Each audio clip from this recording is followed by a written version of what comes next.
pas ça que ça veut dire. Pardonnez-moi, mais ça veut dire quand même qu'il est le chef et qu'il est...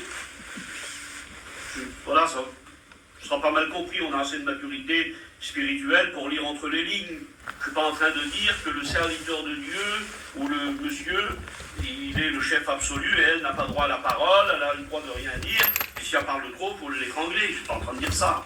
Je dirais, il faudrait m'arrêter. Et je suis en train de dire qu'il y a quand même une primauté, puisque pour le mari, c'est le mot képhal.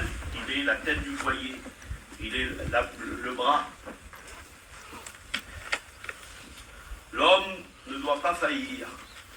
Selon Ephésiens 5, 23, Paul présente l'homme comme le chef de la femme. Christ est le chef de l'Église, dit-il, et l'homme est le chef de son épouse. L'exemple, est-ce que l'Église a le droit de discuter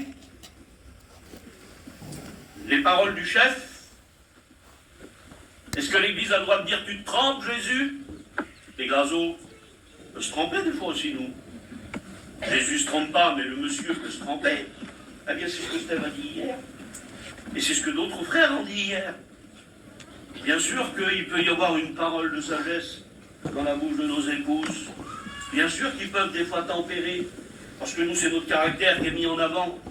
Et bien sûr qu'une sœur peut venir et nous apaiser en disant « Mon mari, je t'en supplie, réfléchis avant de dire ce que tu vas dire. » Et puis des fois on refuse, on repart avec des sourcils comme ça, et puis en marchant, eh bien on s'apaise et on dit c'est vrai, et puis on sait reconnaître un bon conseil, donc il ne faut pas être insensé non plus. Il y a un bon conseil qui peut venir d'une sœur. Mais n'enlevons pas cette idée où le frère ne doit pas faillir.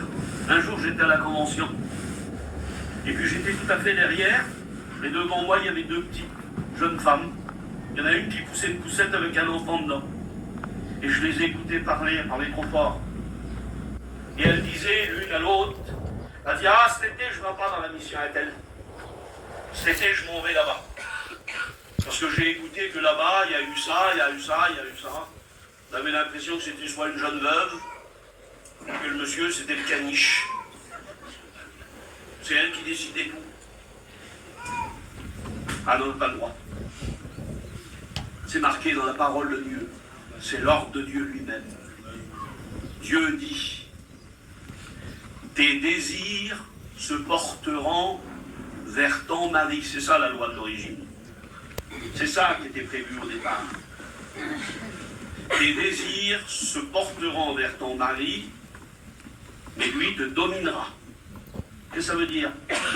Vous voulez que je vous traduise autrement le verset? Ce que tu veux, tu devras le demander à ton mari. Et c'est lui qui te dira oui ou non. Alors, je ne m'attends pas à des amens, mais j'espère que quand même, eh bien, la Bible dit que Dieu parle tantôt d'une manière et tantôt d'une autre. Eh bien, peut-être nous parle-t-il comme ça.